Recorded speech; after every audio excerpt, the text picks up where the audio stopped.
بسم الله الرحمن الرحيم كمان waxaan ku baranaynaa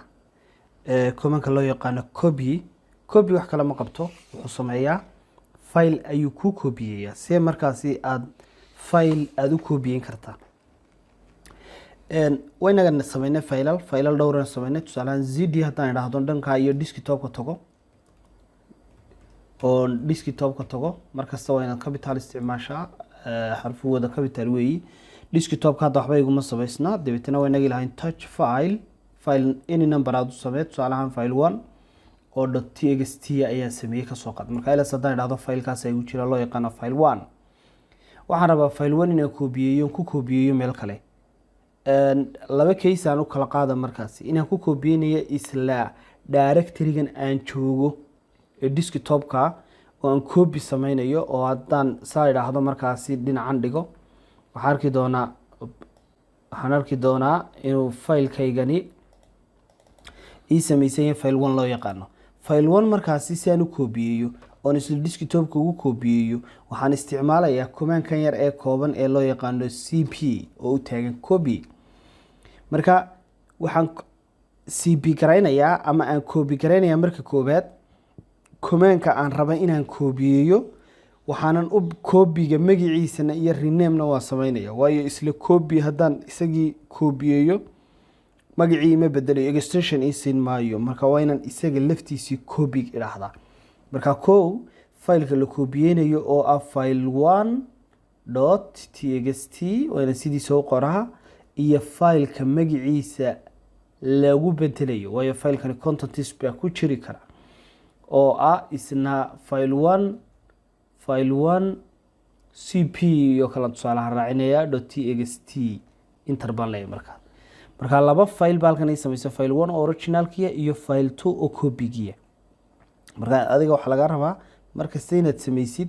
file-kii hore file-ka originalka ah waa ka hore file-ka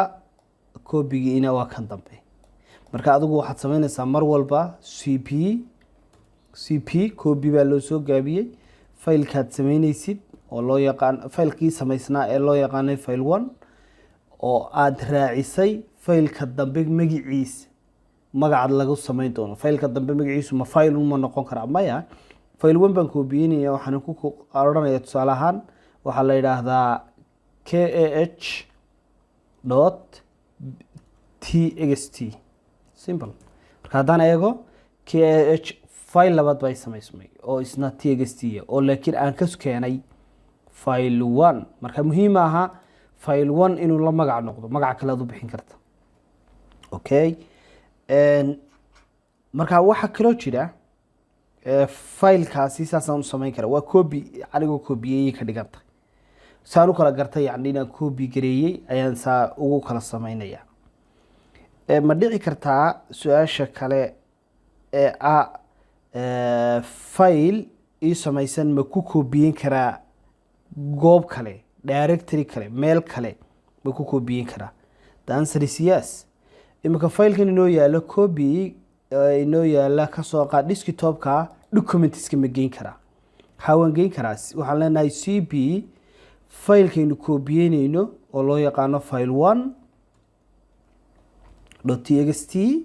ayaan ku copyeynayaa halka aan raba inaan geeyo taa waxa muhiim ah markaas inaan isticmaalo wax loo yaqaan path waxa weeyaan linki inaan sameeyo tilmaamaya halka la geynayo marka waxaan leeyahay linkiga waxaa la yiraahdaa home directory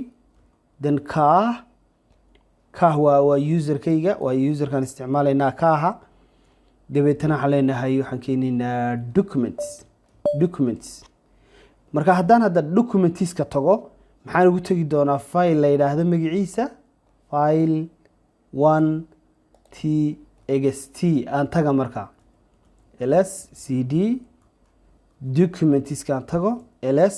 waxaan ugu tagay file loo yaqaano file 1.txt marka sidaas ayaa file looga qaadaa meel oo loo geeyaa meel kale